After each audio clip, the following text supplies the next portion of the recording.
Bismillahirrahmanirrahim. Assalamualaikum warahmatullahi wabarakatuh. Alhamdulillah, tsumma alhamdulillah, tsumma alhamdulillah. Alhamdulillah alladzi an'ama 'alaina bi ni'matil iman wal islam wal ilm wal ukhuwah wal hifdz. Alhamdulillahilladzi bi ni'matihi tatimmus shalihat. Asyhadu an la ilaha illallah wahdahu la syarikalah wa asyhadu anna Muhammadan abduhu wa rasuluh. Allahumma shalli wa sallim wa barik ala nabiyyina Muhammadin wa ala alihi wa sahbihi ajmain. Subhanaka la ilma lana illa ma 'allamtana innaka antal alimul hakim. Allahumma anfa'na bima 'allamtana wa 'allimna ma yanfa'una wa zidna ilma. Allahumma alhimna rushdak ya arhamar rahimin. Rabbana hab lana min azwajina wa dhurriyyatina qurrata a'yun waj'alna lil muttaqina imama. Allahumma ja'alna muqimis shalah wa min dhurriyyatina rabbana wa taqabbal du'a. Amma ba'd. Saudara-saudariku hadirin yang dimuliakan Allah Subhanahu wa taala. Bapak Ibu, para orang tua santri baik Kutab Al-Fatih ataupun Madrasah Al-Fatih di manapun ayah bunda berada, juga seluruh tim di Kutab dan Madrasah Al-Fatih. Hari ini kita memulai satu kajian pembelajaran ilmu, karena sesungguhnya kita seharusnya sudah mulai masuk, terutama di Kutab harusnya sudah masuk, tetapi kemudian karena keadaan maka kemudian kita mulai dulu dengan kajian para orang tua. Ini hikmah yang besar sekali yang belum pernah kita lakukan sebelumnya, dan selalu ada hikmah besar di balik setiap musibah. Bahkan kita berharap ada anugerah di balik setiap musibah. Sedang dirahmati Allah Subhanahu wa taala, sudah disampaikan tentang materi yang akan kita pelajari. Saya ingin juga berbagi dan menemani teman-teman semuanya untuk kita mengawal generasi kita untuk belajar agar kita lebih siap menemani mereka, karena mereka terus bertumbuh dengan izin Allah Subhanahu wa taala. Mudah-mudahan semakin baik pertumbuhannya, dan semoga semakin terlihat menyenangkan bagi penanamnya, baik para orang tua ataupun para gurunya. Hadirin dirahmati Allah Subhanahu wa taala, saya hari ini ingin memulai dengan ayat-ayat pendidikan supaya kita berharap ada keberkahan dari kita memulai aktivitas berilmu kita. Cukup panjang, 11 hari. Masya Allah, tabarakallah, dan jazakallah khair pada Ustadz Walid Ilham yang menggawangi para masyaikh yang ada di Baitul Hikmah Nusantara, yang hari-hari mereka adalah hari-hari kitab, hari-hari ilmu, dari mulai membaca, menulis, menyimpulkan, mendiskusikan, dan seterusnya. Dan mereka akan berbagi kepada kita, dan yang saya sangat amat syukuri adalah bahwa kita mulai belajar di Al-Fatih ini sudah sejak lama. Sebenarnya kita belajar dengan sangat terkurikulum ya, jadi bukan sebatas sebuah kajian-kajian umum, tetapi kita mengaji dengan sangat amat terkurikulum.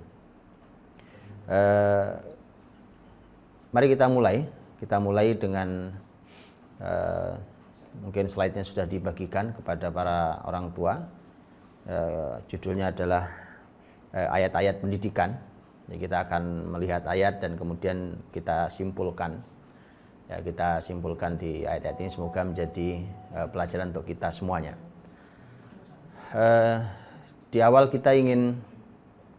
saya ingin menyampaikan mengapa ini penting, tentang ayat-ayat pendidikan. Ayat-ayat pendidikan ini, Bapak Ibu rahmati Allah, tentu tidak seluruhnya ya, karena kalau seluruhnya dia perlu besar sekali, karena ilmu di dalam Quran itu menempati ruang yang sangat besar. Tetapi saya ambilkan beberapa yang begitu penting, yang sangat penting dan berhubungan langsung dengan kita semuanya. Kita memang harus terbiasa, ini poin yang sangat penting di depan, yaitu kita harus sangat terbiasa untuk mengawali apapun dengan menggunakan ayat-ayat Allah Subhanahu wa Ta'ala. Jadi kita harus terbiasa untuk itu. Kemudian tentu nanti adalah hadis-hadis Nabi Shallallahu Alaihi Wasallam. Kemudian bagaimana para ulama menjelaskan ayat dan hadis itu, bagaimana mereka menyimpulkan untuk kita semua dan seterusnya. Baik, kita mulai supaya mudah-mudahan Allah berikan keberkahan di perjalanan ilmu kita selama 11 hari ke depan insya Allah, dan kita memulai dengan ayatnya, ya, dengan ayatnya, dan semoga Allah ridho. Baik teman-teman, kita mulai.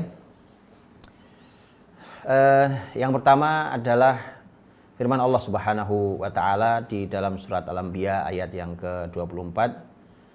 Bal aktsaruhum a'udzubillahi minasyaitonir rajim bal aktsaruhum la ya'lamunal haqqa fahum mu'ridun.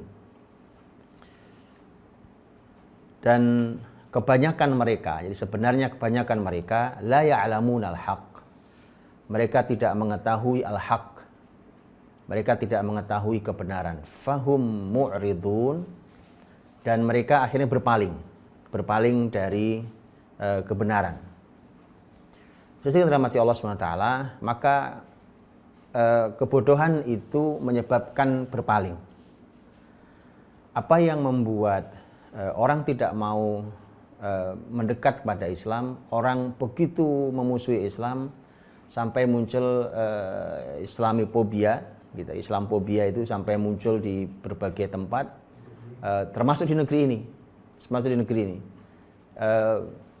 Itu dikarenakan Quran ternyata mengatakan kebanyakan mereka, aktsaruhum, bal aktsaruhum, jadi kebanyakan mereka la ya'lamunal haqq. Itu faktornya karena tidak mengetahui, jadi tidak ada ilmunya. Tidak ada ilmu tentang al-haq, tidak ada ilmu tentang kebenaran. Karena tidak ada ilmu tentang kebenaran itulah maka kemudian efeknya adalah mereka berpaling. Maka sebenarnya ini juga sentuhan mahal untuk kita. Kalau ada orang-orang bodoh yang mencacat, mencederai syariat Islam ini, ya, menghina Allah, Rasulnya, kemudian Al-Quran, syariat ini, Quran sudah jelas mengatakan kebanyakan mereka, ini kebanyakan. Karena nanti ada sebagian mereka, itu mereka sebenarnya tahu ilmunya, tetapi mereka tetap menolak al-haq. Kalau kebanyakan, sebagaimana Quran sampaikan, kebanyakan bukan karena tahu, mereka tidak tahu. Maka sebenarnya selain kita, jadi kalau ada yang menyerang Islam, ada yang menyerang agama ini, ada yang tidak suka dengan syariat ini, bahkan kemudian umpamanya hari ini di medsos mereka membuat berbagai macam ulah, itu selain memang perlu ada orang yang meluruskan, mungkin ada yang membantahnya, ada yang meluruskannya, silahkan. Tapi jangan semuanya ke sana. Harus ada orang-orang yang tugasnya adalah mengirimkan ilmu kepada dia. Jadi menyampaikan ilmu. Saya berikan contoh begini. Saya berikan contoh umpamanya. Kadang-kadang seseorang menolak sebuah syariat, bahkan mungkin menghina-hina, mengecek-ngecek, tetapi karena dia tidak tahu ilmunya. Kalau kita membantah, kita hanya akan membantah di satu hal yang sedang dieceknya. Jadi dibantah di yang sedang dieceknya. Tapi kadang-kadang syariat yang sedang dihina, diecek ini, itu ternyata ada pondasi-pondasi berpikir. Jadi ada pondasi-pondasi berpikirnya. Ini pasti lebih jauh lagi. Yang mendebat silahkan langsung pada tema pembahasan, tetapi ada poin-poin penting, dasar-dasar ilmu syariat, ruh dari syariat Islam itu yang harus tersampaikan dengan baik. Umpamanya ketika pembahasannya tentang masalah umpamanya faraid, pembagian warisan. Pembahasan tentang masalah tema yang sering digugat adalah lidzakari mithlul hadzil untsayain, bahwa sebuah laki-laki itu mendapatkan jatah 2 kali lipat dari wanita. Ya, itu yang sering digugat dengan berbagai macam cara. Silakan dibantah. Tapi kemudian ada pondasi yang sangat dasar yang harus dipahami tentang bagaimana Islam dengan sangat adil berinteraksi dengan wanita. Jadi tidak mungkin, mustahil Islam itu akan menzalimi wanita, karena Islam itulah yang hadir justru memuliakan dan menempatkan wanita pada tempat yang paling tinggi, yang sesuai dengan fitrahnya. Jadi mustahil Islam akan menzalimi wanita. Maka kemudian harus dijelaskan tuh poin-poinnya tentang bagaimana itu. Dan bagaimana Islam datang, di masa seperti apa keadaan saat itu, jahiliyah, bagaimana mereka bersikap, bukan hanya jahiliyah Arab. Bagaimana jahiliyah Persia, jahiliyah Romawi, bahkan jahiliyah di seluruh dunia, bagaimana mereka bersikap terhadap wanita. Ya, yang di satu sisi mereka meninggikan wanita sampai merupakan titisan dewa. Ada yang menghina bahkan tidak dianggap sebagai manusia. Dan Islam hadir membahagiakan, memuliakan wanita sesuai dengan fitrahnya. Itu ilmu sangat dasar. Ya. Coba lihat di Quran. Di Quran ada surat An-Nisa, artinya wanita. Ada tidak surat Ar-Rijal, surat laki-laki? Tidak ada. Betul memang nama-nama laki-laki lebih banyak daripada nama perempuan. Tapi lihat, akumulasinya wanita dikumpulkan dalam satu kata An-Nisa, artinya para wanita. Para wanita. Tapi tidak ada surat Ar-Rijal. Jadi bagaimana Al-Quran memuliakan itu. Dan bukan hanya laki-laki yang dipuji dalam Quran, tapi juga para wanita. Jadi ada hal-hal yang memang sangat mendasar yang kadang-kadang tadi membuat seseorang berkesimpulan salah, itu faktornya adalah karena tidak memahami kebenaran, al-haq itu. Itu kebanyakan orang. Jadi sebenarnya kalau sebagian kita punya upaya untuk menyampaikan al-haq terus-menerus, ilmu al-haq, ilmu kebenaran ini disampaikan terus-menerus ke masyarakat, maka dengan izin Allah kebanyakan manusia akan tercerahkan. Kalau kebanyakan manusia tercerahkan, kalau Allah izinkan mereka dapat hidayah, maka artinya selesailah banyak masalah. Yang tersisa hanya kebanyakan berarti kan sedikit lawannya. Hanya tinggal sedikit orang yang memang mereka ingin membuat fitnah. Itu tinggal PR-nya akan berhadapan dengan orang seperti itu. Jadi kebanyakan masyarakat mereka tidak tahu. Dan itu yang membuat mereka kemudian berpaling. Maka mereka kemudian balik jalan, mereka tidak mau terima Islam, mereka berpaling. Dan ini sudah sangat banyak ya, karena umpamanya sudah sangat sering terutama di wilayah negeri-negeri non-muslim, di Eropa, di Amerika, yang negeri-negeri non-muslim, itu mereka yang belajar tentang Islam akhirnya kemudian berkata, ternyata kami baru tahu kalau Islam itu bukan agama pedang, bukan agama darah. Ternyata Islam itu agama berperadaban sangat tinggi. Oh iya, ya. Jadi perlu orang yang mengantarkan ilmu kebenaran itu sampai di telinga-telinga mereka. Maka upaya-upaya yang luar biasa di sekelompok orang yang berjuang di negeri non-muslim yang mencoba untuk menjelaskan Islam ini dengan kemampuan pemahaman mereka. Masya Allah, itu luar biasa. Baik, jadi karena itulah menurut rahmati Allah, kalau kita tidak berilmu, kalau kita bodoh dan tidak tahu ilmu, efek buruknya adalah kita berpaling dari kebenaran. Itu sangat buruk efek itu. Jadi kalau bicara ilmu, orang kalau tidak berilmu bukan cuma masalah nanti kamu miskin loh, nanti kamu tidak dihormati masyarakatmu loh, nanti kamu dan seterusnya. Nah, bukan itu. Yang paling buruk adalah orang yang tidak berilmu itu akan berpaling dari al-haq. Baik, itu yang pertama. Kita lihat ayat yang kedua. Ayat yang kedua adalah ayat kedua mana?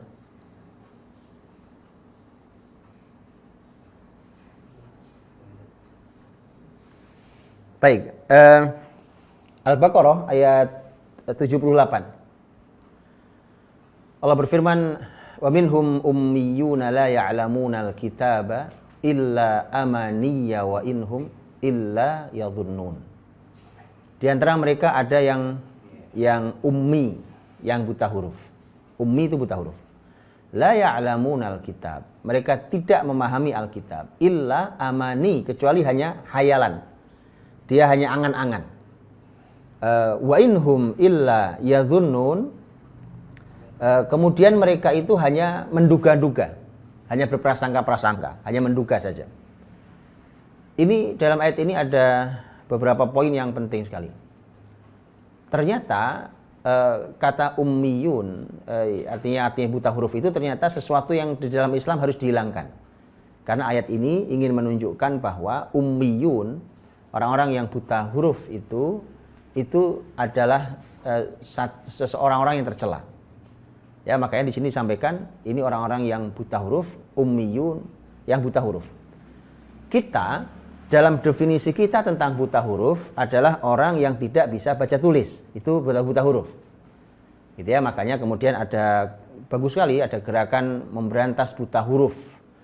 Kalau dulu sekali itu ada buta huruf ya, nulis huruf bahasa Indonesia itu. Kemudian sehari ini sudah bertumbuh lebih baik menjadi pemberantasan buta huruf Al-Quran. Gitu ya, itu Masya Allah usaha teman-teman yang juga luar biasa.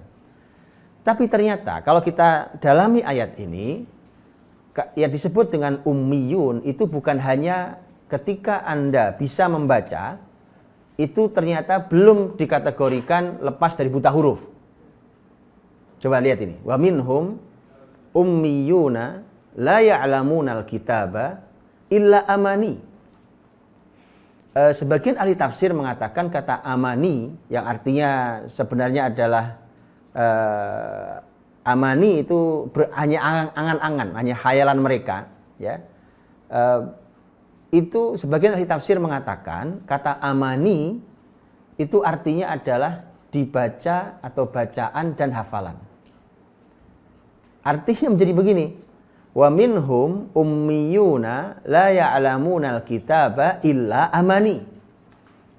Jadi orang itu masih disebut buta huruf, ya, dianggap belum tahu Alkitab kalau ilmunya baru sebatas bacaan dan hafalan. Ini memang artinya tinggi sekali. Quran ingin mendefinisikan buta huruf itu ternyata untuk menghilangkan buta huruf itu ternyata levelnya setinggi itu.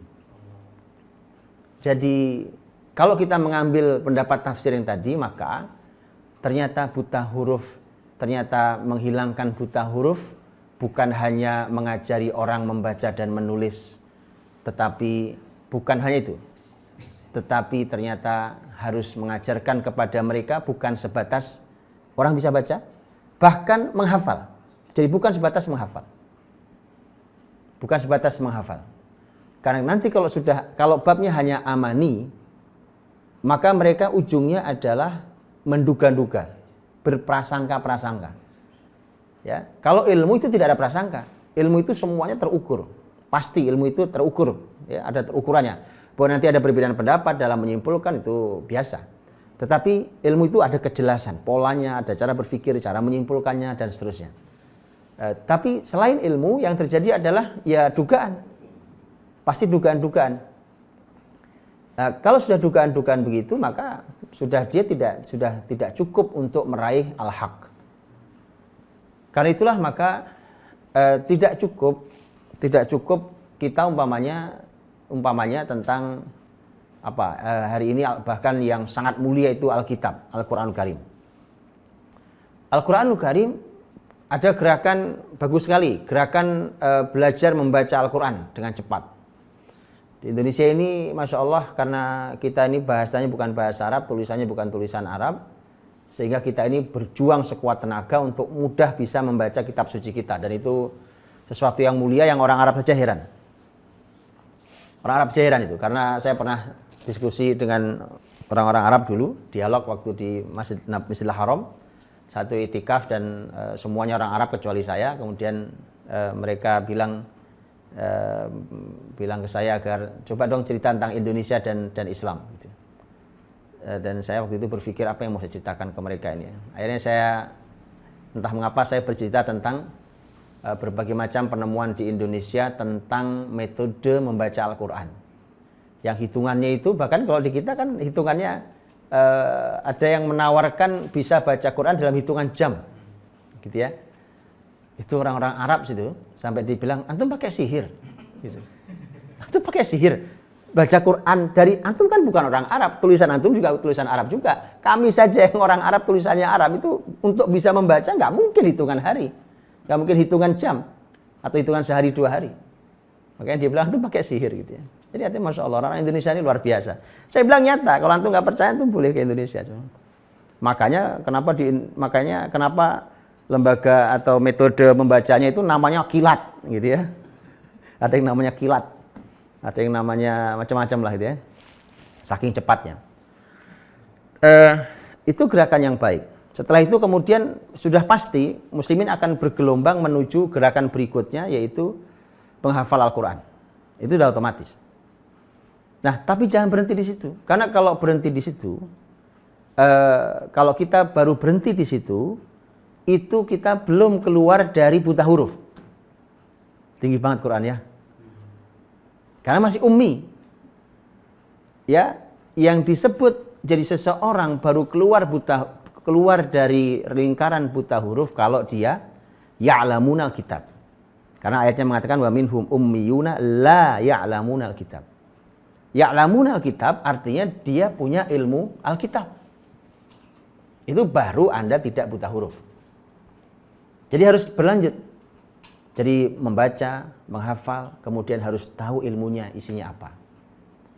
Karena itulah maka sekali lagi bahwa buta huruf itu bukan kalau yang diinginkan oleh Quran, ternyata buta huruf itu bukan sekedar orang tidak bisa baca dan tulis.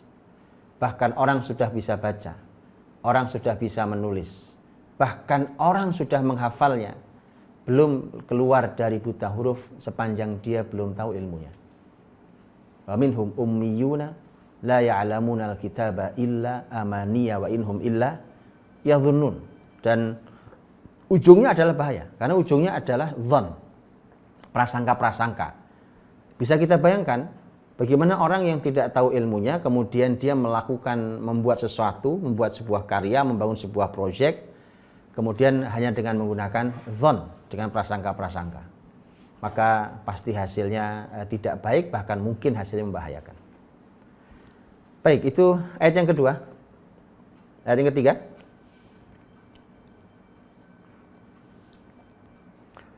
Baik, ini semua masih peringatan-peringatan ya. Jadi kalau tadi di ayat yang pertama Allah Subhanahu Wa Taala mengingatkan tentang hati-hati bodoh, ya jadi orang bodoh kalau ada ilmunya. Kemudian ayat yang kedua sudah belajar dia, tapi kata Allah kamu masih buta huruf. Oke. Nah yang ketiga ini orang ini bisa jadi dia sudah berilmu, bisa jadi. Ya. Bahkan kalau di ayatnya bukan bisa jadi. Kalau di ayatnya memang betul sudah berilmu. Ya, artinya ilmu itu artinya dia sudah belajar, sudah bisa membaca, bahkan mungkin dia hafal sebagiannya dan dia paham. Dia paham. Jadi sudah ada ilmunya. Maka Allah berfirman di surat Al-Baqarah ini, wala in ataital ladzina utul kitaba bikulli ayah ma tabi'u qiblatak wa ma anta bitabi'in qiblatahum. Kalau kau datangi orang-orang yang diberi Allah Alkitab, nah, berarti ini orang berilmu, ya, diberikan Allah Alkitab mereka ini, ya,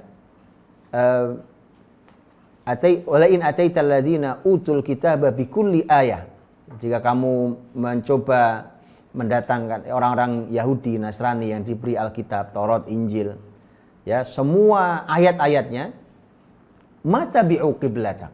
Jadi kamu jelaskan pun bahkan pakai ayat-ayat mereka sekalipun, mereka tidak akan mengikuti kiblatmu.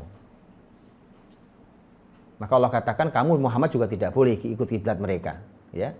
Jadi matabi'u qiblatak. Jadi mereka tidak akan pernah mengikuti kiblatmu. Padahal di dalam Alkitab mereka pun sudah dijelaskan itu. Jadi artinya tadi bahwa mereka sudah berilmu, tetapi ternyata mereka dikalahkan oleh hawa nafsu. Maka dalam ayat yang lain Allah Subhanahu Wa Taala menyampaikan bahwa mereka ini adalah orang-orang yang lebih menuruti hawa nafsunya. Nah ini berarti musuh ilmu nih. Orang berilmu kadang-kadang dia bertindak seperti bukan orang berilmu. Orang berilmu kadang-kadang dia melakukan sesuatu yang tidak sejalan dengan ilmunya. Dan itu ternyata penyebabnya adalah karena mereka mengikuti hawa nafsunya. Makanya dicelah betul dalam Al-Quran mereka-mereka yang mengikuti hawa nafsunya. Ya, jadi hati-hati dengan hawa nafsu, karena orang yang berilmu itu bisa jatuh, bisa dikalahkan oleh hawa nafsunya. Akhirnya dia bertindak tidak sejalan dengan ilmunya. Contoh, ketika seseorang berilmu, maka dia tahu bahwa ini kaidah dasar kan. Orang berilmu itu kan tujuannya supaya dia bisa memberi manfaat kepada orang lain. Dia tidak boleh membahayakan orang lain. Itu semua ilmuwan tahu. Tetapi gara-gara hawa nafsunya, walaupun dia tahu ilmu itu, dia bisa langgar, dia bisa mencelakai orang lain, dia bisa membahayakan orang lain, ya kan? Bahkan kadang-kadang dia sadar melakukan itu demi menuruti hawa nafsunya. Nah, ini peringatan yang berikutnya. Jadi sudah berilmu, tetapi ternyata masih ada sandungannya, yaitu ternyata dikalahkan oleh hawa nafsu. Kita lanjutkan, ya, bagaimana ayat mengingatkan pada kita semuanya. Allah SWT berfirman selanjutnya di dalam surat An-Najm. Surat An-Najm. Allah SWT berfirman tentang ini bahkan perintah Allah kepada nabinya, Nabi Muhammad SAW. Ya, ini dalam surat An-Najm ayat 29-30. Allah berfirman, fa'a'rid amman tawalla an dzikrina wa lam yurid illa al-hayatad dunya dzalika mablaghuhum minal ilm. Maka Muhammad berpalinglah, jadi jauhi orang-orang yang seperti itu. Orang yang seperti apa? Orang-orang yang berpaling dari zikir kepada kami dan yang diinginkannya hanya kehidupan dunia, dan itulah capaian tertinggi ilmu mereka. Quran sampaikan. Jadi capaian tertinggi, jadi tujuan paling akhir, target paling hebat di ilmu mereka hanya mendapatkan dunia. Itu Quran sudah katakan itu. Jadi mau berilmu apapun mereka, apapun ilmu yang sedang mereka pelajari, kata Allah, orang-orang yang tidak beriman, maka target tertingginya adalah dunia. Gak jauh-jauh. Dunia ya apa sih? Dunia ya kita lihat gak jauh dari kita. Zuyina linasi hubbus syahwat, ya kan? Minan nisa'i wal banin wal qanatiril muqantarati minadh dhahabi wal fidda wal khailil musawwama wal an'am wal hath dzalika mata'ul hayatid dunya. Itu kehidupan dunia itu. Gak jauh lah apalah lawan jenis, ya kan?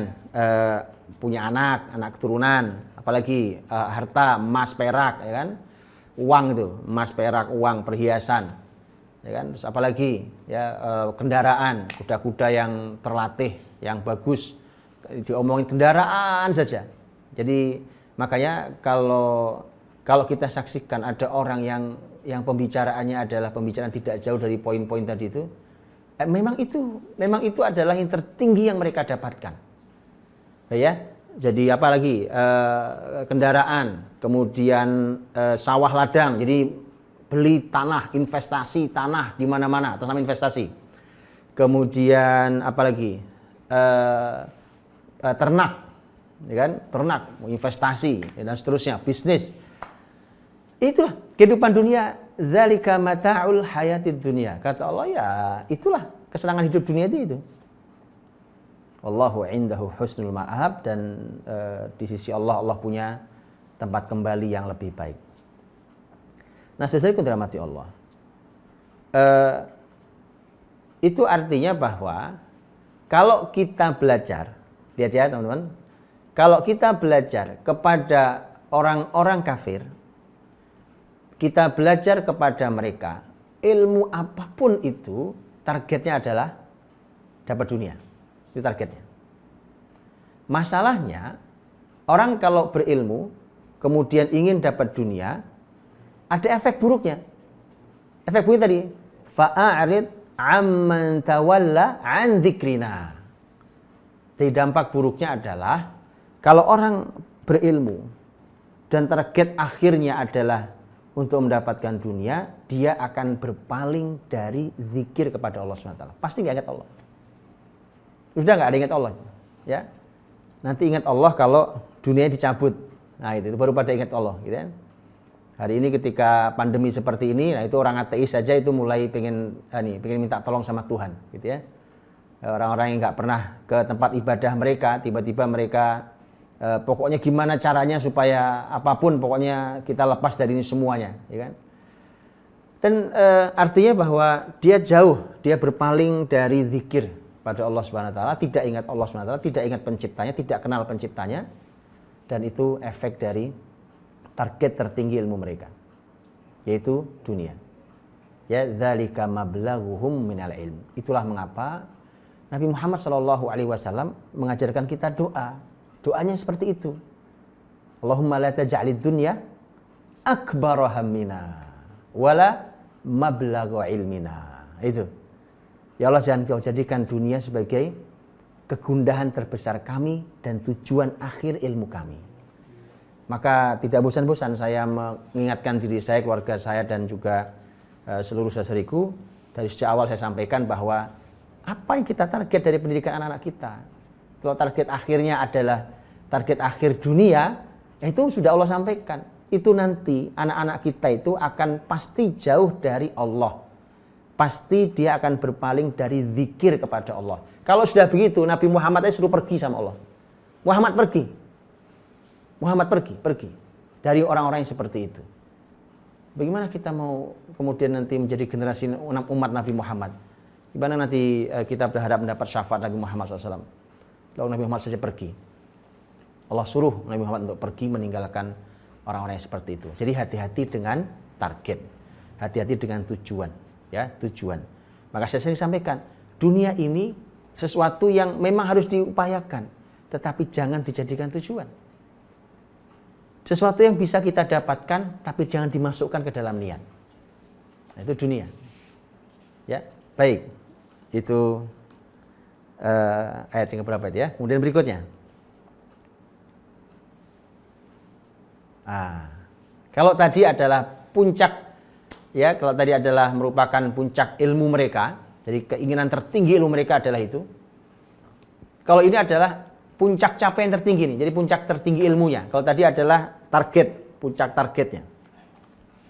Ya, target tertinggi ilmu mereka tadi, dunia. Kalau ini adalah ternyata Allah SWT menyampaikan bahwa puncak tertinggi ilmu, ini capaian ilmu nih. Kita membayangkan, karena gini, hari ini kita, karena muslimin ini, kenapa muslimin silau dengan ilmu yang ada hari ini, itu karena kita jauh sekali dari ilmu Allah SWT. Saya mohon maaf sebesarnya, saya sering banget sampaikan, ini bukan, mohon maaf ya, auzubillah, ini bukan kalimat kesombongan, bukan. Tapi saya cuma ingin menyampaikan, kalau kita mendalami betul tentang betapa ilmunya muslimin dahulu, betapa peradaban Islam dahulu, betapa cerdasnya para ulama dan para ilmuwan Islam dahulu, betapa karya-karya peradaban yang sangat luhur dan agung itu, wallahi, saya ingin sampaikan, Anda tidak akan kagum dengan peradaban hari ini. Betulan. Kalau yang belum bisa memahami kalimat saya, Anda selam dulu, Anda selami. Belum lama kan saya jelaskan ya, tentang yang waktu saya membahas tentang tema taman, pertamanan itu. Itu contohnya. Itu kan ilmu, bukan ilmu agama, ilmu umum lah gitu ya ceritanya. Ilmu itu adalah ilmu pertanian. Hari ini masuk di wilayah ilmu arsitektur ya, tentang pertamanan. Ternyata subhanallah. Terus lihat, akhirnya ilmuwan mereka sendiri hari ini yang harus mengakui bahwa dulu bumi di tangan muslimin lebih indah. Coba, kalimat luar biasa kan? Kan orang membuat taman tujuannya apa sih? Tujuannya indah diantaranya. Ternyata subhanallah mereka harus mengakui bahwa dulu di tangan muslimin bumi ini lebih indah. Itu kalimat jujur mereka, ya. Jadi jangan heran kalau hari ini banyak ilmu yang tidak bisa memberikan solusi terhadap permasalahan yang muncul. Jangan heran. Jangan heran kalau sebenarnya indah itu tidak indah. Jadi gini maksud saya. Kalau kita melihat taman hari ini indah, kita lihat terkagum-kagum hari ini, nampaknya kita harus kembali membaca sejarah peradaban Islam. Ya, kalau kita kagum-kagum, berarti memang selera indah kita rendah. Selera indah kita rendah karena Tadi kalau para ilmuwan hari ini bahkan ilmuwan mereka sendiri bukan ilmuwan kita, itu mereka mengatakan ternyata lebih indah bumi di tangan muslimin. Kenapa Allah berfirman surah Ar-Rum ayat 7 itu? Ya'lamuna zahiran minal hayatid dunya wa hum 'anil akhirati hum ghafilun. Jadi yang mereka ketahui itu hanya lahir saja. Zahir, ya. Zahirnya kehidupan dunia itu yang mereka tahu ilmunya. Ini kan surat Ar-Rum. Bicara tentang apa? Romawi. Alif lam mim ghulibatir rum. Fi adnal ardi wa hum min ba'di ghalabihim sayaghlibun fi bid'is sinin. Bicara tentang orang-orang Romawi yang saat itu mengendalikan peradaban dunia. Mereka memegang peradaban dunia. Dan Allah SWT menyampaikan, dan Masya Allah, bukan hal yang sederhana. Teman-teman, kalau itu memukau sekali. Apa yang mereka bangun, apa yang mereka buat di peradaban mereka itu memukau sekali. Gini nih, saya ingin kasih gambaran supaya kita ini juga tidak silau, tidak gampang kaget juga. Lihat ya. Waktu ayat ini turun kepada Nabi Muhammad SAW, ya kan?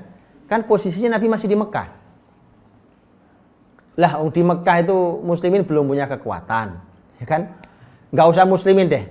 Itu Quraisy tuh, Arab Mekah itu, mereka hidup di padang pasir, gersang, nggak ada tuh kok buru-buru peradaban, kok buru-buru bangunan, ya kan?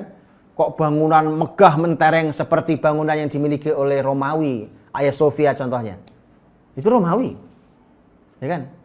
Hagia Sophia sampai hari ini kalau kita masuk saja kita akan geleng-geleng kepala betapa luar biasanya arsitektur yang mereka bangun tuh. Ya kan, bayangkan itu. Dan salah satu yang mereka banggakan adalah kubahnya. Kubah yang besar sekali, gitu ya. Anda bisa bayangkan tuh, kubah besar sekali itu. Sebesar itu nggak pakai tiang-tiang untuk penyangganya zaman itu. Bayangkan zaman itu mereka sudah membangun seperti itu. Muslimin hidup di Mekah masih miskin, jumlah masih sedikit, masih tidak leluasa, bahkan sebagian tertindas, hidup di padang pasir. Ya padang pasir ya kan, nggak ada bangunan mentereng megah seperti itu. Tapi lihat muslimin itu kalau dengan Quran, apapun semiskin apapun keadaannya hari ini, mereka punya izzah yang tinggi. Ayat ini turun dalam keadaan seperti itu. Allah menyampaikan yang mereka ketahui itu sesungguhnya hanya kulit luar, zahirnya saja. Kan zahir itu bagian yang kelihatan ini kan. Zahir dari zahiran minal hayatid dunya. Nah, efek buruknya lagi ada belakangnya itu. Akhirat pasti mereka nggak ingat. Mereka lalai dengan kehidupan akhirat. Jadi mereka hanya mengetahui ilmu yang zahir. Nanti kita akan lihat insya Allah di slide paling belakang, nanti kita akan bisa memahami lebih detail kalimat ini. Tapi lihat ya, ilmu yang zahir itu namanya juga ilmu zahir. Ilmu zahir yang kelihatan tuh mungkin nanti ada yang bilang begini ke kita ya, tapi kan walaupun zahir penting, ya penting. Muslimin mengajari itu, tapi itu bukan nomor satu. Itu bagi muslimin itu nomor paling buntut, paling belakang. Karena ada ruh isinya, ya. Jadi zahir itu yang paling bawah posisinya. Lihatlah umpamanya ketika muslimin menguasai ruhnya, apakah yang bangunan Hagia Sophia yang sangat dibanggakan dengan kubah yang paling mereka banggakan dan mereka menduga muslimin tidak bisa. Ya mereka menduga muslimin tidak bisa menyaingi itu. Artinya tahu apa yang terjadi? Itu sederhana. Diselesaikan oleh arsitek Islam. Itu tantangan dijawab dengan sangat baik. Hari ini masjid juga masih berdiri dengan sangat luar biasa. Ya, kalau kita pergi ke kota kelahirannya Muhammad Al-Fatih, itu kota Edirne, itu ada masjid besar namanya Masjid Salimiyah. Masjid Salimiyah itu adalah masjid yang oleh si arsiteknya yaitu Mimar Sinan Pasha itu dibuat masjid itu salah satu misinya adalah untuk menunjukkan pada siapapun yang menganggap bahwa muslimin tidak bisa menyaingi besarnya kubah Hagia Sophia, maka datanglah ke Masjid Salimiyah. Dia ingin tunjukkan itu, sehingga dia harus menemukan ilmu-ilmu bagaimana caranya membangun kubah sebesar itu tapi tanpa tiang-tiang. Itu luar biasa dengan kubah yang seberat dan sebesar itu. Jadi muslimin itu hanya jarak berapa sih, ya kan? Jarak berapa sih kan?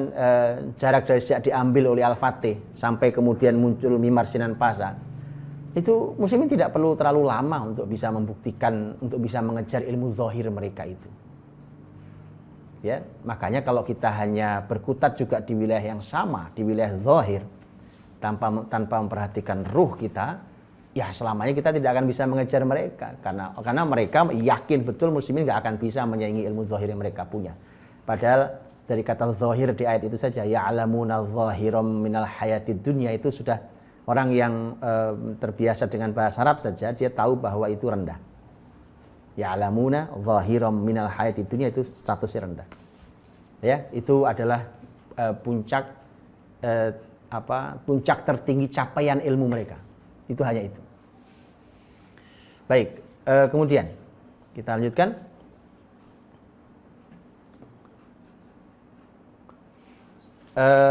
Surah Az-Zumar, ayat yang ke-49.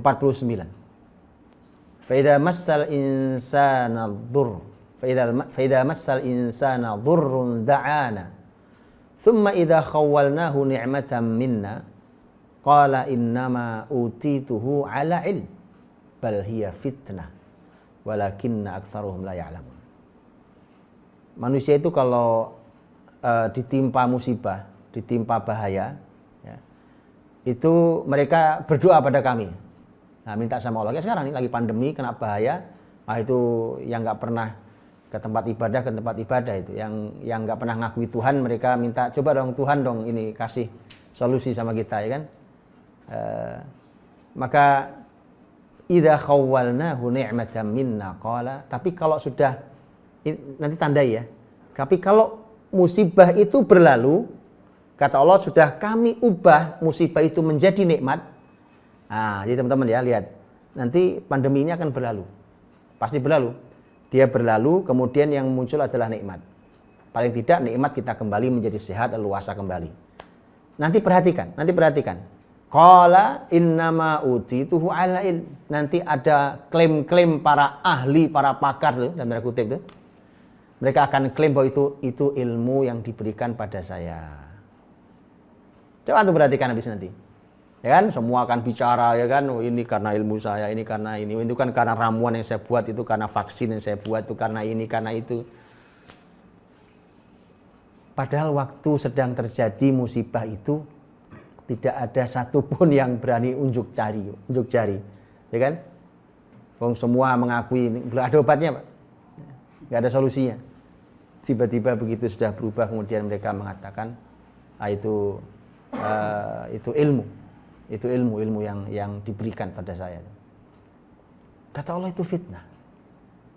Yang begitu itu fitnah tuh. Ya, itu adalah fitnah, dan kita tahu bahwa Qarun, orang kaya raya itu, ya kan? Bagaimana Allah tenggelamkan? Faktornya apa? Ketika ditanya dari mana seluruh kekayaanmu, dia mengatakan innama utituhu ala ilmin indi. Itu karena ilmu yang diberikan pada saya. Makanya musuhnya ilmu itu berkata aku. Jadi kalau Anda belajar, kemudian Anda sudah berilmu, maka hindari kata aku, kata saya, ini aku, hindari kata itu. Karena kalau bukan karena Allah Subhanahu wa taala, maka enggak ada itu, kita punya ilmu itu enggak akan ada. Ya, walaupun kesempatannya banyak, Allah tidak izinkan, kita juga enggak belajar. Kalaupun kita belajar ternyata kita enggak paham-paham, bisa juga enggak begitu, ya kan?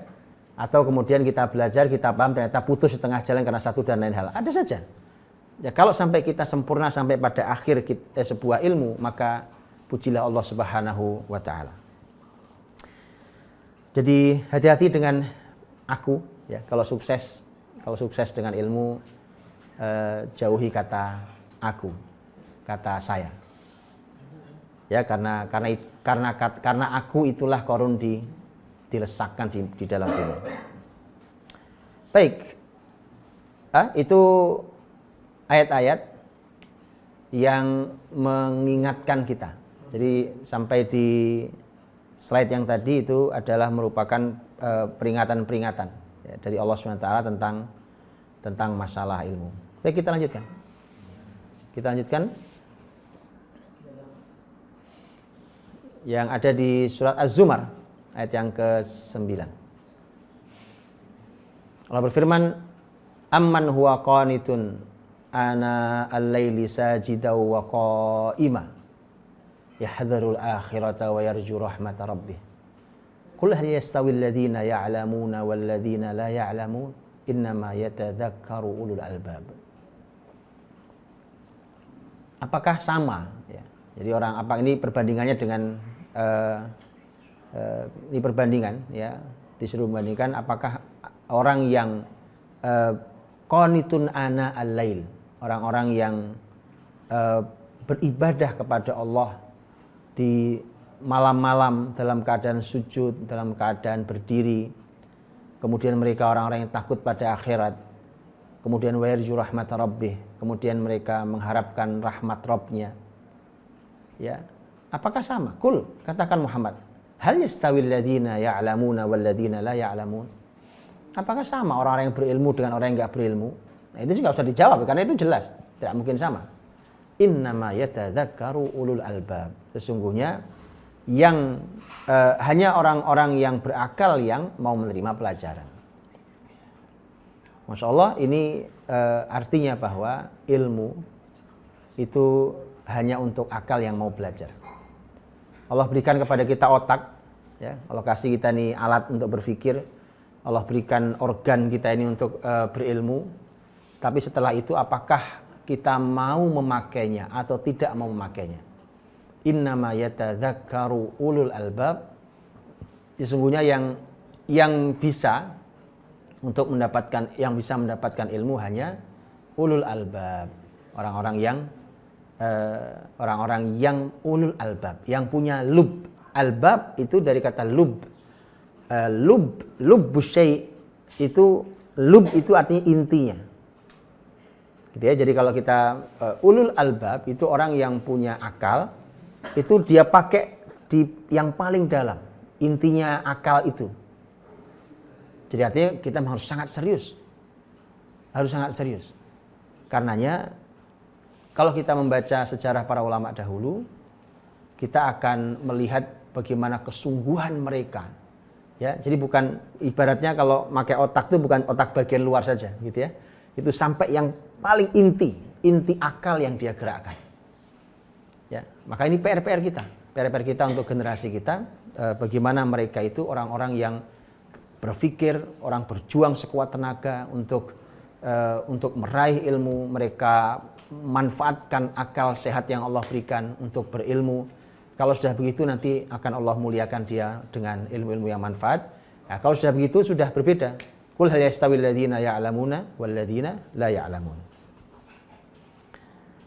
Baik, selanjutnya adalah surat An-Nahl ayat 43 dan 44. Allah Subhanahu wa taala berfirman, "Wa ma arsalna min qablika illa rijalan nuhi ilaihim fas'alu ahla dzikri in kuntum la ta'lamun bil bayyinati waz zubur." Ya, di dalam Quran ini yang bunyinya wa marsalna min qablika illa rijalan nuhi ilaihim fas'alu ahla dzikri in kuntum la ta'lamun itu 2 kali disebut dalam Quran. Ini juga menarik ini. Ini di surah An-Nahl. Tidaklah kami mengutus sebelummu wahai Muhammad para rijal, para kaum laki-laki, nuhi ilaihim, kami wahyukan pada mereka, fas'alu ahla dzikri, maka bertanyalah kepada ahlu dzikr, orang-orang yang punya ilmu. In kuntum la ta'lamun, kalau kalian tidak punya ilmu. Bil bayyinati waz zubur, dengan penjelasan-penjelasan dan dengan kitab-kitab. Dengan penjelasan-penjelasan, dengan keterangan-keterangan dan dengan kitab-kitab. Jadi perlu orang-orang khusus, ya. Artinya maksud saya adalah ini kan tempat bertanya. Ya, kalau Anda mau bertanya apa, maka artinya Anda perlu bertanya kepada yang ahli dalam hal itu. Karena ilmu ini luas sekali, maka ini menunjukkan sebenarnya adalah bahwa kita tidak bisa menjangkau semua ilmu, tetapi belajarlah ilmu sampai Anda menjadi tempat yang layak untuk ditanya masyarakat. Jangan asal gitu ya. Sekolah SD, SMP, SMA, kuliah, S1, S2, S3. Tapi Anda bukan tempat yang layak untuk ditanya. Jangan begitu. Ya, karena perlu orang-orang yang memang serius belajarnya sampai dia menjadi orang yang punya spesialisasi. Jangan sampai kita hari ini disebut apa? Spesialis atau punya kekhususan bidang apa kan, spesialisasi. Tapi ternyata juga tidak menjadi tempat yang layak untuk ditanya oleh masyarakat. Yang artinya layak adalah artinya dia berhak untuk menjawab dan jawabannya adalah jawaban-jawaban yang baik dan tidak menyesatkan. Maka Allah menyampaikan fas'alu ahlal dzikri in kuntum la ta'lamun, bertanyalah kepada ahlul dzikr. Ini menarik. Kalimatnya bukan ahlul ilmi, bukan ahli ilmu, tapi ahlul dzikir. Zikir itu orang yang ingat. Orang yang ingat. Zikrullah, ingat pada Allah Subhanahu wa taala. Maka karena nanti ada ayat, nanti juga ada ayat berikutnya yang menunjukkan bahwa ilmu bukan sebatas Anda menumpuk informasi, tapi bagaimana ilmu itu bisa mengingatkan Anda, mengingatkan kita pada Allah Subhanahu wa taala. Maka yang boleh ditanya adalah mereka yang bukan saja menghafal ilmu, tapi orang yang punya ilmu dan ilmunya mengingatkannya pada Allah Subhanahu wa taala. Jadi maka bertanyalah pada orang yang seperti itu, fas'alu ahlal dzikr in kuntum la ta'lamun. Kenapa? Karena mereka punya al-bayyinat, punya az-zubur. Bayyinat itu punya keterangan-keterangan, penjelasan-penjelasan, ya kan? Detail sekali. Kalau nabi ya mereka kadang dibekali oleh mukjizat segala macam. Kemudian dengan az-zubur, dengan kitab-kitab yang Allah berikan pada mereka, ya, jadi mereka para ilmuwan yang memang biasa bercengkerama dengan kitab, dengan buku dan seterusnya. Itu sudah dari sejak para nabi, ya, sampai kapanpun. Selanjutnya, di dalam surat Yusuf ayat 76, narfa'u darajatim man nasha' wa fawqa kulli dhi ilmin alim. Kami mengangkat derajat, ya, lebih tinggi siapa yang kami kehendaki, dan di atas yang punya ilmu ada yang maha berilmu. Ada yang alim, Allah Subhanahu wa taala yang maha mengetahui. Jadi Allah ingin menyampaikan paling tidak ada dua sentuhan ayat ini. Pertama adalah kalau sekarang kita punya ilmu, yakinlah di atas kita ada orang yang lebih berilmu dari kita. Ya, anggap kita orang yang paling berilmu. Ya, bahkan Nabi Musa alaihissalam yang kita tahu kisahnya dalam surah Al-Kahfi, ya kan? Apa yang membuat Musa harus menemui orang soleh yang tidak dikenal dan disuruh berguru? Karena sungguhnya Musa menyampaikan kalimat yang salah ketika, menurut Allah salah, ketika ditanya bahwa siapa orang yang paling berilmu di muka bumi, ya Musa, kata Musa saya. Menurut saya sih sah-sah saja Musa berkata itu, karena Musa saat itu adalah nabi, pengikutnya banyak, kemudian beliau nabi, beliau rasul, beliau dapat Alkitab, beliau dapat bimbingan Allah melalui malaikatnya, kan kurang apa gitu. Tetapi ternyata memang berkata bahwa saya orang paling alim, paling berilmu, itu masalah. Itu. Karena di atas langit ada langit, orang bilang gitu ya. Kita anggap kita sudah seperti Musa gitu ilmunya, yakinlah ada orang yang lebih berilmu.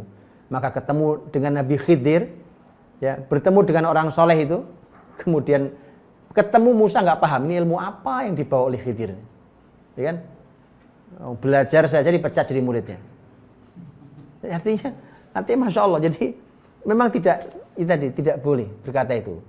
Ya, anggap Anda betul orang paling berilmu di muka bumi hari ini, di ilmu Anda, di atas Anda ada Allah yang alim, yang maha berilmu.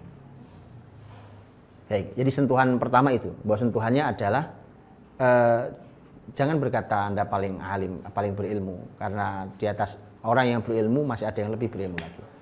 Yang kedua adalah bahwa di atas semua yang punya ilmu ini ada Allah Subhanahu wa taala yang merupakan sumber ilmu, yang merupakan tempat bertanya kalau seluruh ahli tidak tahu ilmu. Nah, gitu. Ya. Jadi sumbernya seluruh ilmu, dan kalau seluruh ahli di muka bumi ini sudah tidak tahu, Anda harus tahu bahwa ada yang maha berilmu, alim, yaitu Allah Subhanahu wa taala. Nah, itu pentingnya punya generasi yang kenal Allah itu. Ya, dan generasi yang dekat dengan Allah, nanti Allah bukakan ilmunya. Allah bukakan ilmunya, ya. Karena manusia ilmunya terbatas. terbatas sekali. Baik ya, jadi wa fawqa kulli dzi ilmin alim.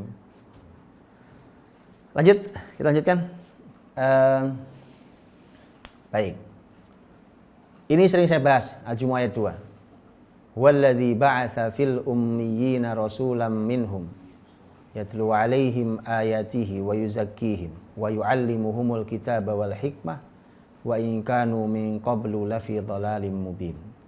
Dialah Allah yang telah mengutus di antara orang-orang yang buta huruf seorang rasul dari mereka yang tugasnya membacakan ayat-ayat Allah pada mereka, mensucikan mereka, mengajarkan pada mereka ilmu Alkitab, mengajarkan al-hikmah, dan sebelum ini mereka benar-benar dalam kesesatan nyata. Ya, saya cuma ingin garis bawahi bahwa kita harus membangun sebuah pendidikan yang mampu menyelamatkan generasi dari kesesatan. Ya, kalau babnya hanya pinter, ya, cerdas, pinter, tidak cukup.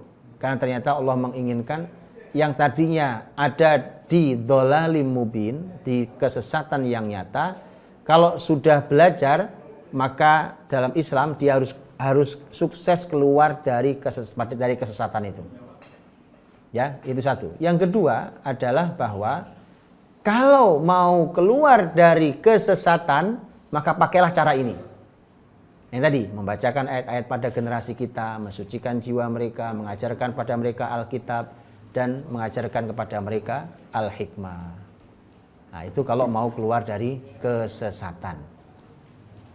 Ya, jadi bukan hanya pintar targetnya, tetapi mereka harus menjadi orang yang mendapatkan petunjuk Allah dan keluar dari ketersesatan. Jadi kalau generasi, kalau umpamanya gini, kok pendidikan banyak, makin banyak, yang sekolah makin banyak, strata pendidikan masyarakat grafiknya makin tinggi, tapi kok kemudian makin tersesat keadaannya, nah itu berarti pendidikannya masalah.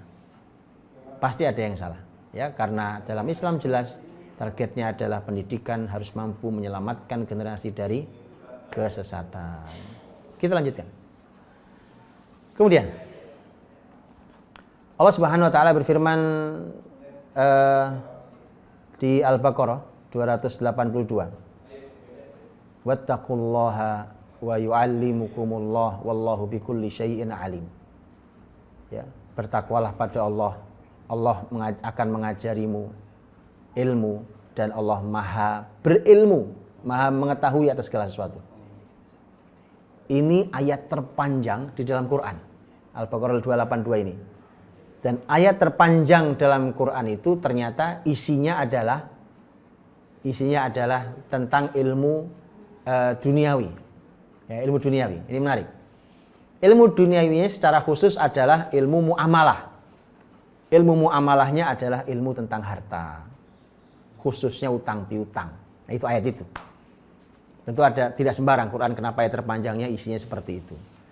Penutup ayatnya adalah, nah sekarang lihat ya. Ilmu duniawi, ilmu tentang tadi keuangan, tentang perekonomian, segala macam itu. Kita mau mendapatkan ilmu-ilmu seperti itu. Penutup ayatnya Allah katakan, bertakwa kalian pada Allah. Itu guru terbaik. Takwa guru terbaik. Sekali lagi, coba sekarang, akhirnya kan gini ya, kemudian menjadi ironi-ironi, kadang guyonan yang nggak lucu. Gitu ya, bahwa banyak pakar ekonomi, gitu. Banyak ahli-ahli ekonomi luar biasa, tapi masyarakatnya ekonominya payah, masyarakatnya ilmu ekonominya rendah. Nah terus apa itu kerjaannya orang-orang ahli ekonomi itu? Kan? Apa kerjaannya mereka? Katanya pakar-pakar bidang ekonomi, bidang keuangan, ya. Nah, uang masyarakat yang dipimpinnya berantakan. Aduh, bayangkan itu dengan para sahabat dulu, dengan generasi dahulu Islam yang memimpin bumi, bagaimana mereka membangun ekonomi masyarakatnya, ya kan? Makanya bertakwalah pada Allah. Wattaqullah, bertakwalah pada Allah. Allah akan ajarkan ilmu pada kalian. Tidak tahu ilmunya, bertakwa. Nanti Allah akan ajarkan ilmu pada kalian, maka takwa adalah guru yang terbaik. Wattaqullah wa yu'allimukumullah. Penutupnya pun Allah ingin meyakinkan, wallahu bikulli syai'in alim. Allah terhadap segala sesuatu itu punya ilmunya. Nah, kalau sumber ilmunya Allah, ya sudah, betul kan? Bertakwalah pada Allah, karena Allah sumber segala ilmu, maka nanti Allah akan mengajari kepadamu ilmu. Wa yu'allimukumullah. Wa yu'allimukumullah, itu ada unsur janjinya. Ya kan? Wa yu'allimukumullah. Karena menggunakan fi'il mudhari yang menunjukkan akan, diantaranya adalah akan, makna fi'il mudhari, kata kerja bentuk yang akan datang. Wa yu'allimukumullah, nanti akan Allah ajarkan pada kalian. Tapi takwa dulu. Bertakwa dulu. Jadi ada unsur janji yang Masya Allah, generasi ini tidak cukup diajari untuk jadi orang pinter. Ilmu manusia terbatas. Begitu ada masalah tidak bisa menyelesaikan. Ya kan? Orang-orang yang mendapatkan penghargaan internasional ternyata nggak bisa berbuat apa-apa juga, tidak bisa menyelamatkan juga masyarakatnya di berbagai bidangnya. Ternyata perlu generasi yang bertakwa pada Allah Subhanahu wa taala, karena takwa guru yang terbaik. Kalau berhenti ilmu kita tidak bisa memberikan solusi, Allah akan membukakan ilmu untuk kita yang tidak dibukakan oleh Allah kecuali hanya untuk orang yang bertakwa. Wattaqullah wa yu'allimukumullah.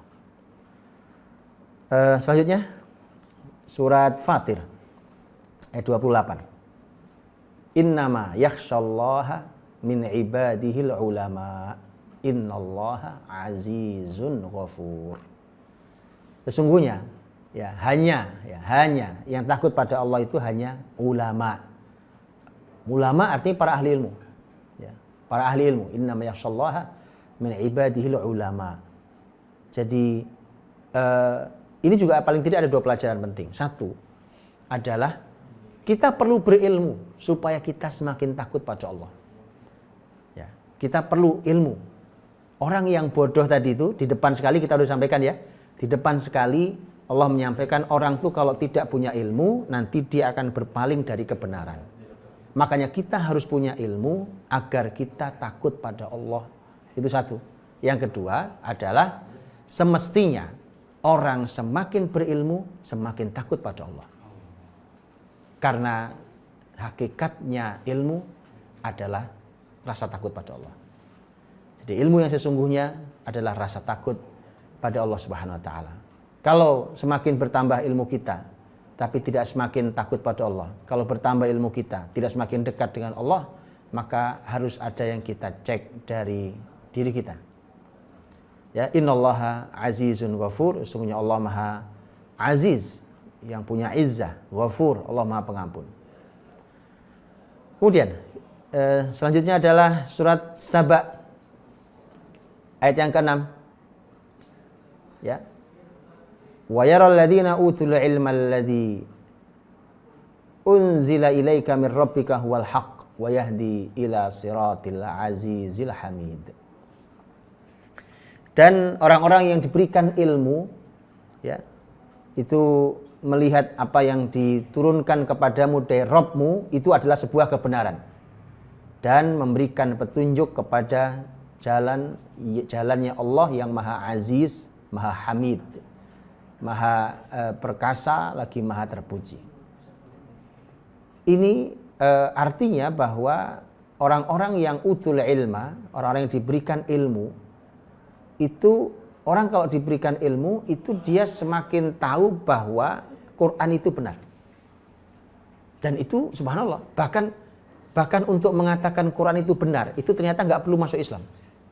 Nggak perlu nunggu orang masuk Islam kemudian dia baru mengakui Quran itu benar.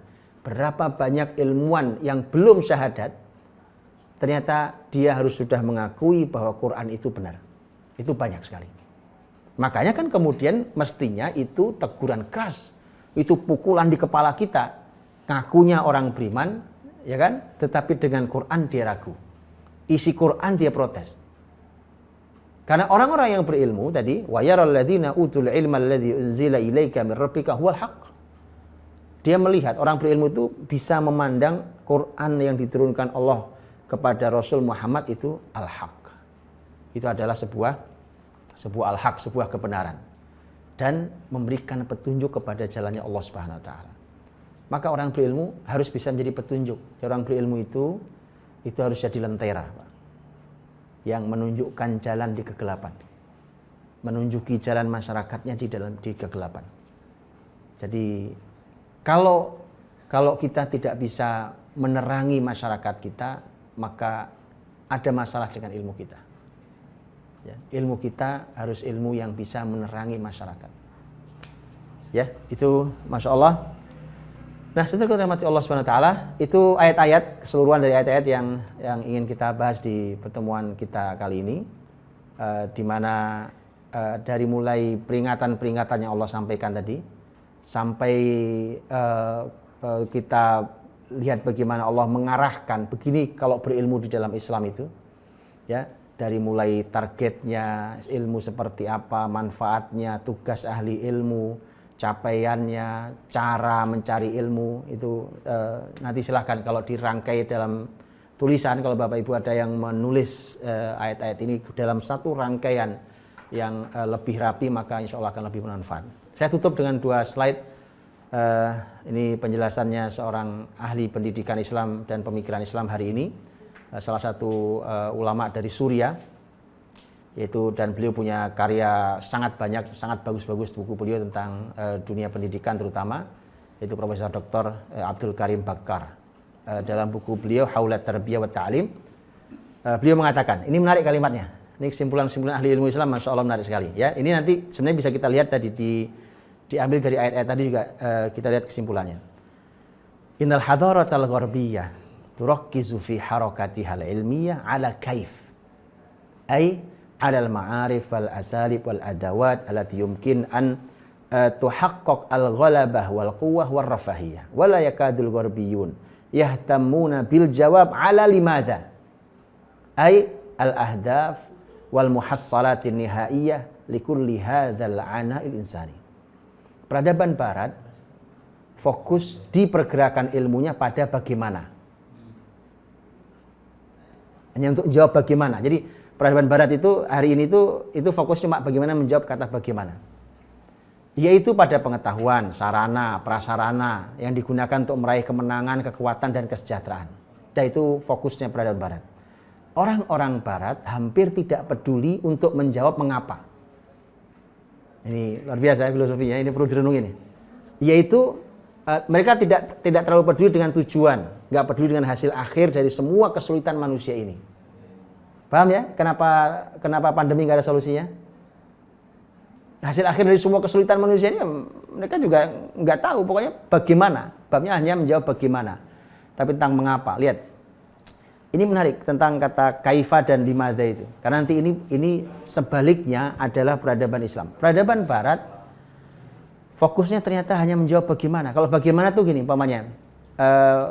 Makanya tadi poinnya ada ilmu pengetahuan. Ya, itu kan ilmu pengetahuan. Bagaimana? Ya, bagaimana caranya bikin teh? Nah, gitu ya. Bagaimana caranya bikin kopi? Gimana caranya Anda kaya? Gimana caranya Anda menghasilkan ini? Gimana caranya orang bisa begini? Bagaimana caranya? Itu bicara tentang apa sih? Ilmu, sarana, prasarana. Nggak lebih dari itu kan? Yang targetnya adalah kita bisa menang, kita bisa kuat, dan kita bisa sejahtera. Itu bagaimana? Semua coba perhatikan. Ilmu-ilmu yang disampaikan pada kita tidak jauh dari kata kaifa. Bagaimana? Ya, bagaimana? Semua perhatikan. Bagaimana? Ya, bagaimana caranya supaya perjalanan kita nyaman, diciptakan alat transportasi yang nyaman ini itu. Bagaimana ya? Ya, bagaimana? Makanya cara berilmu kita hari ini selalu bagaimana? Saya sudah sering sampaikan sudah bertahun-tahun yang silam, belasan tahun lalu. Kenapa sampai saya tuliskan juga? Kenapa saya ingin ngajak naik lebih tinggi masyarakat ini? Kalau ngaji itu jangan hanya bertanya tentang bagaimana. Bukan nggak boleh, bukan tidak boleh. Tapi itulah yang terjadi ya. Itu yang terjadi teman-teman. Peradaban tertinggi hari ini yaitu yang terjadi. Jadi saya menjelaskan tentang parenting, ya, tentang tema keluarga segala macam. Ujung-ujungnya apa? Bagaimana caranya anak saya begini? Nah, itu. Gimana caranya anak saya supaya tidak begini? Bukan tidak boleh, bukan. Tapi ternyata ilmu pelajaran dalam Islam itu ternyata nanti bisa lebih tinggi dari itu.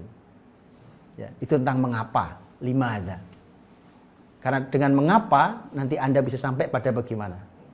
Ah itu. Ya ini nanti perlu perenungan ini. Silakan direnungi. Ini Masya Allah ini kesimpulan yang ditulis oleh bukan sembarang orang. Dia adalah seorang ahli ilmu besar, hafizahullah taala, dan beliau sangat fokus di ilmu pendidikan, ya, dan pemikiran Islam. Orang-orang Barat hampir tidak peduli untuk menjawab mengapa. Ya, mengapa itu kan gitu ya. Contoh ini. Kalau umpamanya gini, seorang ilmuwan lagi meneliti sesuatu, gitu ya, umpamanya meneliti. Nanti kata mengapa itu nyaris tidak ditanyakan. Mengapa saya perlu meneliti ini? Mengapa saya perlu melakukan langkah sejauh ini? Mengapa saya perlu mengeluarkan uang sebesar ini? Mengapa nggak diukur. Penting bagaimana? Contoh, umpamanya, ini kenapa muncul pertanyaan, bahkan ini muncul di televisi Eropa. Tentang ada pertanyaan kepada NASA, para ilmuwan NASA. Pertanyaannya pakai menggunakan mengapa, karena itu jarang ditanya orang, tinggal bagaimana aja pokoknya, ya kan? Ada pertanyaan yang menarik ketika mereka ditanya, mengapa Anda perlu pergi ke bulan, ke Mars dan sebagainya? Bukankah masih banyak kelaparan di Afrika, di mana-mana segala macam? Kenapa uang besar, ya, miliaran US dollar umpamanya itu Anda pakai untuk pergi ke sana, yang mengapanya kami nggak tahu. Tujuanmu apa sebenarnya? Kan tujuan, mengapa itu tujuan?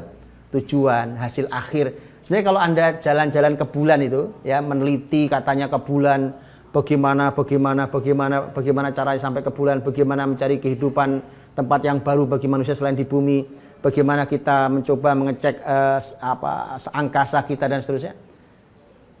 Begitu ditanyakan mengapa, itu menjadi berkelas akhirnya, menarik sekali. Mengapa Anda perlu pergi ke sana?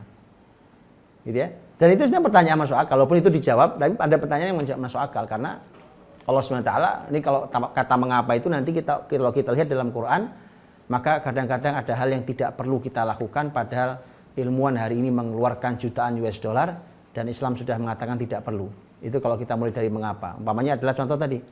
Kita mau contohnya ini, kalau kita pergi ke bulan, ke Mars, kemanapun, ya kan? Kalau ke sana tujuannya adalah mencari tempat baru bagi tempat tinggalnya manusia, maka lebih baik tidak usah diteliti, tidak usah dilakukan. Mengapa? Firman Allah jelas. Wa idz qala rabbuka lil malaikati inni ja'ilun fil ardi khalifah. Di mana tempatnya manusia? Fil ard, di bumi. Ya, tempat manusia.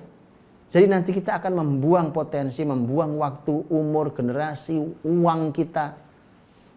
Ya, jadi tanya dulu mengapa lakukan. Ya, di tujuan akhir. Baik. Ini ya antara bagaimana mengapa. Mudah-mudahan jelas, nanti silahkan direnungi lagi. Kan ternyata yuk kita lihat bagaimana Muslim sebaliknya. Kita lihat di slide berikutnya masih penjelasan beliau. Ya, ummatul Islam faqirah fi kulli ma yata'allaqu bi kaifa.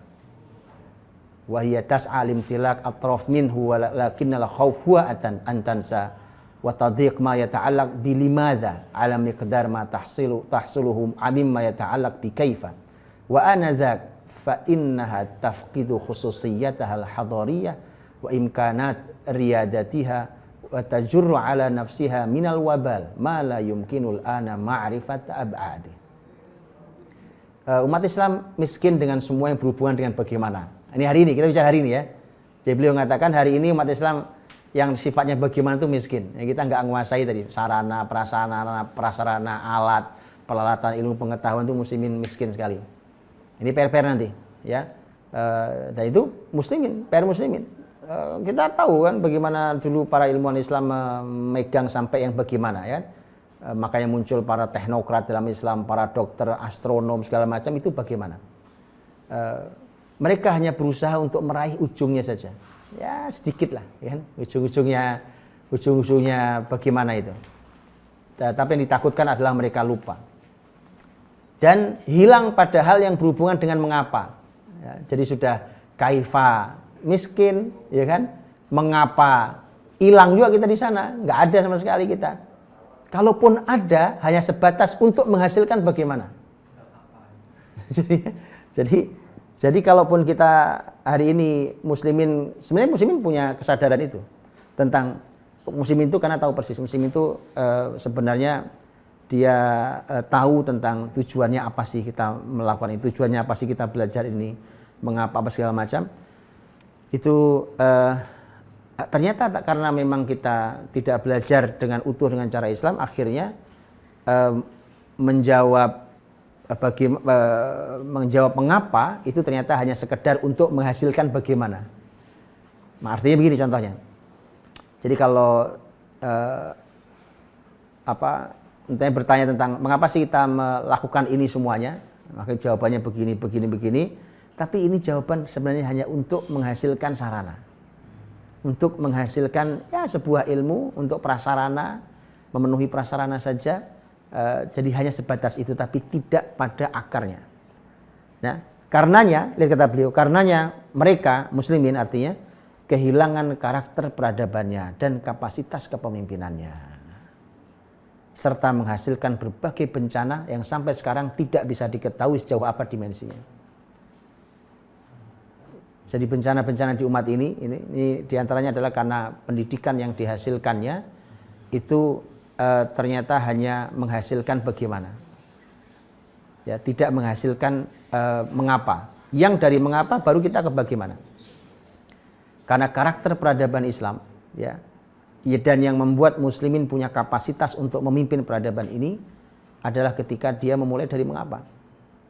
Contoh gini, coba ayat yang sangat besar dalam Islam. Wa ma khalaqtul jinna wal insa illa liya'budun. Tidak aku ciptakan jin dan manusia kecuali untuk beribadah.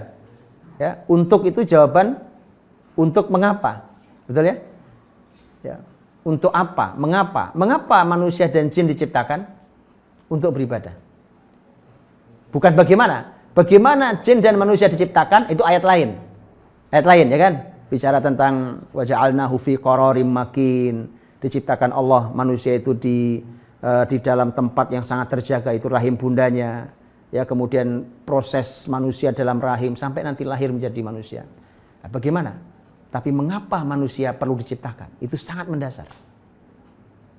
Ya, jadi sangat mendasar itu.